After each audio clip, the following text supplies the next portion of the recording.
আমি পারবো, আমাকে পারতেই হবে। এটা একটি অনুপ্রেরণার গল্প। একটা ছোট গ্রামের ছেলে, নাম তার ইউসুফ। ইউসুফ খুব সাধারণ পরিবারের ছেলে। সংসারে অভাব, জীবনে কষ্ট, কিন্তু তার হৃদয়ে ছিল একটাই স্বপ্ন। আমি আল্লাহর প্রিয় বান্দা হব, আমি সফল হব। কিন্তু বাস্তবতা ছিল কঠিন। প্রতিদিন সকালে কাজ, বিকেলে পড়াশোনা। বন্ধুরা যখন খেলতো, ইউসুফ তখন ক্লান্ত শরীরে কোরআন পড়ত। একদিন তার এক বন্ধু তাকে বলল, তুই এত কষ্ট করিস কেন?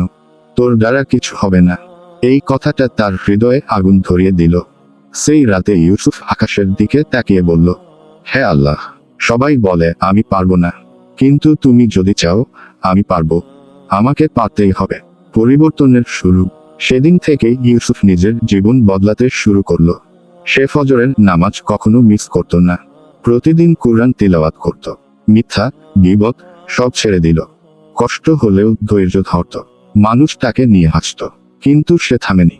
কারণ তার মনে ছিল, আল্লাহ দেখছেন। পরীক্ষা।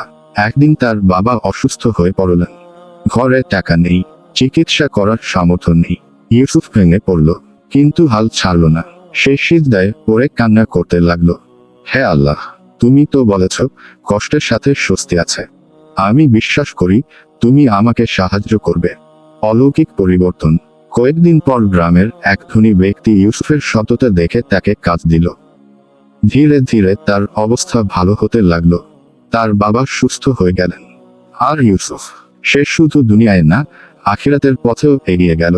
একদিন ইউসুফ বলছিল, আমি বুঝেছি, মানুষ যদি বলে তুমি পারবে না, তাতে কিছু যায় আসে না। যদি আল্লাহ বলেন হয়ে যাও কুন ফায়াকুন, তাহলেই সব সম্ভব। কখনো নিজেকে ছোট ভাববে না, মানুষের কথায় ভেঙে পড়বে না। আল্লাহর উপর ভরসা রাখো।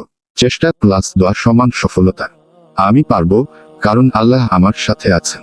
আজ তুমি যত দুর্বলই হও, হয়তো মানুষ তোমাকে বিশ্বাস করে না, কিন্তু যদি তুমি আল্লাহর উপর ভরসা রাখো, তাহলে বলো নিজের মনে আমি পারবো, আমাকে পারতেই হবে।